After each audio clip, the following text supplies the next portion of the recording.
Nós podemos definir o Espiritismo como o Espiritismo é uma ciência que trata da natureza, da origem e do destino dos espíritos, bem como trata também de suas relações com o mundo corporal. Então, vejam bem, é uma ciência nova. É a terceira revelação de Deus aos homens. A primeira revelação, como vocês sabem, veio através de Moisés, por volta de 3 milênios antes de Cristo, ou pouco antes disso, demonstrando a lei de justiça. O Novo Testamento, aliás, os 10 mandamentos de Moisés e o Velho Testamento, que são os profetas judaicos, que passaram a encarnar até o Cristo chegar, o último deles, como João Batista, primo de Jesus, todos eles nos mostram a lei da justiça divina. Jesus veio encarnar a revelação do amor através do Evangelho, do Novo Testamento, de sua mensagem de redenção espiritual.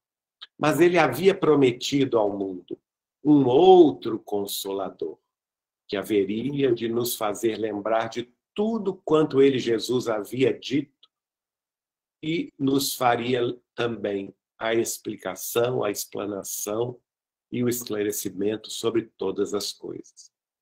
E ele chamou esta nova etapa revelatória de o Consolador. E, de fato, o Espiritismo, no último capítulo do último livro de Allan Kardec, é apresentado, sem sombra de dúvida, como o Consolador prometido por Jesus de Nazaré. A revelação da verdade. Então, nós temos 3 grandes revelações. Moisés com a justiça, Jesus com o amor, Allan Kardec, Chico Xavier, com a verdade. Nós devemos fazer aqui uma distinção agora. Qual que é essa distinção? O que é espiritismo e o que é espiritualismo? Essa mesma distinção se aplica aos seguidores. Por exemplo, quem é espírita ou quem é espiritualista? Nós vamos começar definindo este último. O espiritualista é todo aquele ou toda aquela pessoa cuja doutrina é oposta ao materialismo.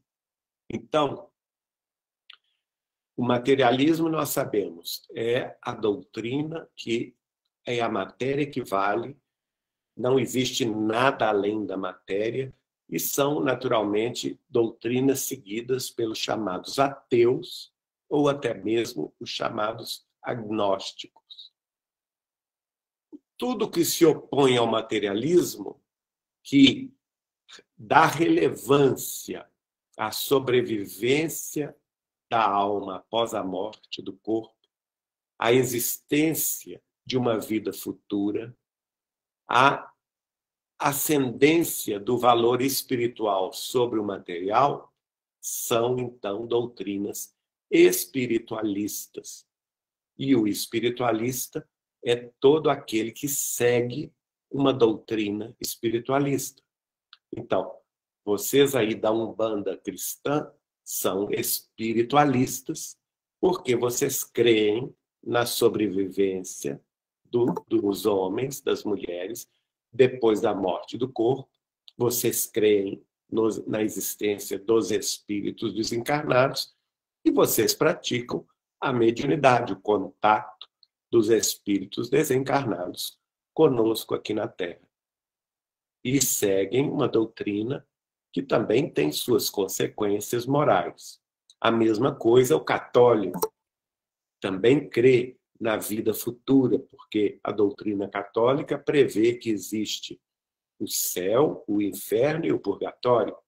A mesma coisa os protestantes, os crentes de todas as denominações também esperam recompensas na vida futura, pretendendo alcançar o paraíso, uma vez que adotam Jesus por norma e guia.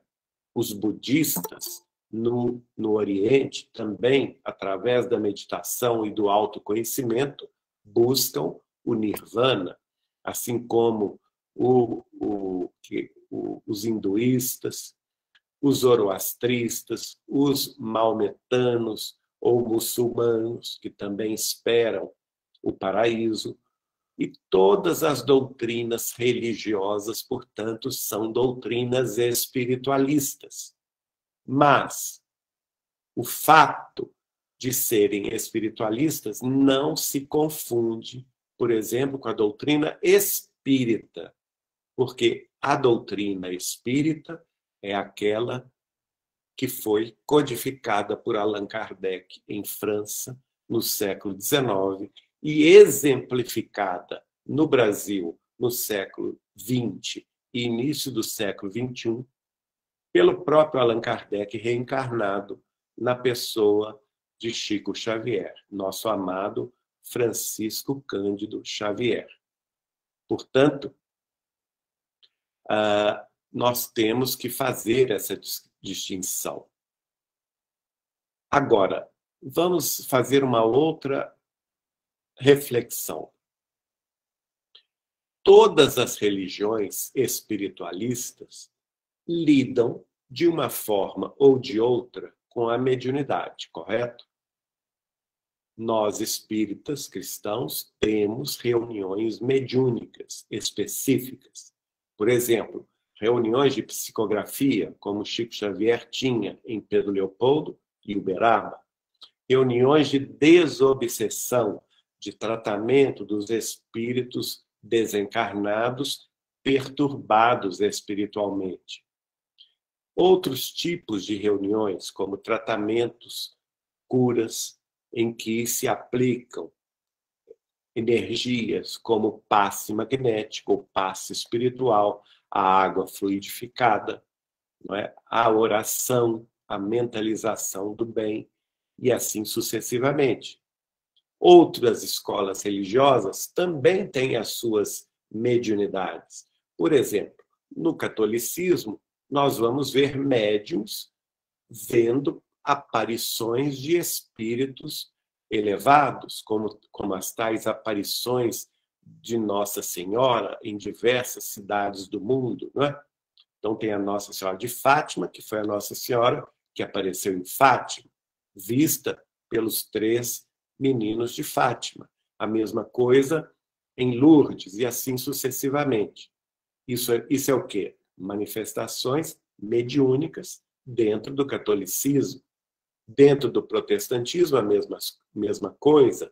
Eles falam na comunicação das línguas de fogo, ou dos fenômenos das línguas, não é? Dentro da Umbanda, a mesma coisa, tem todo aquele ritual de comunicação com os pretos velhos, mães Marias, e assim sucessivamente. Então, o fenômeno da mediunidade ele não está circunscrito ao espiritismo. Ele é geral, está em toda parte, em todas as escolas religiosas.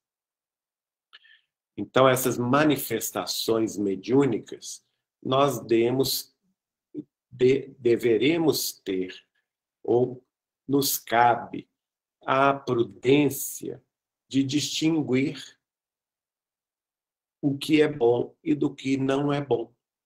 Porque o próprio apóstolo João Evangelista, numa de suas cartas, 2000 anos atrás, já havia dito que era preciso discernir os espíritos, que nem todo espírito era de Deus, ou seja, ele queria dizer que nem todo espírito era necessariamente bom. Assim como nós vamos compreender na obra de Kardec que os espíritos desencarnados são apenas espíritos humanos, homens e mulheres que viveram na Terra e que desencarnaram e vivem no além-túmulo, mas vivem de acordo com a própria evolução moral, intelectual e cultural. E por isso mesmo, como nós temos aqui na Terra diferentes graus de conhecimento e de elevação espiritual, tanto espíritos, tantas pessoas ruins, dedicadas ao mal, ao crime, à viciação, e outras pessoas como Chico Xavier, por exemplo, dedicados ao bem, à fraternidade e ao amor fraterno, a mesma coisa, depois de desencarnados, esses espíritos também vão apresentar suas diferenças. E por isso é necessário que nós saibamos discernir ou distinguir se aquele espírito desencarnado que está comunicando-se conosco tem procedência boa, justa, nobre, verdadeira ou não, se é um espírito enganador, se é um espírito falacioso, se é um espírito mentiroso. E, portanto, nós temos que apurar a nossa razão, a nossa observação para saber distinguir se os espíritos têm boa procedência na sua mensagem ou não.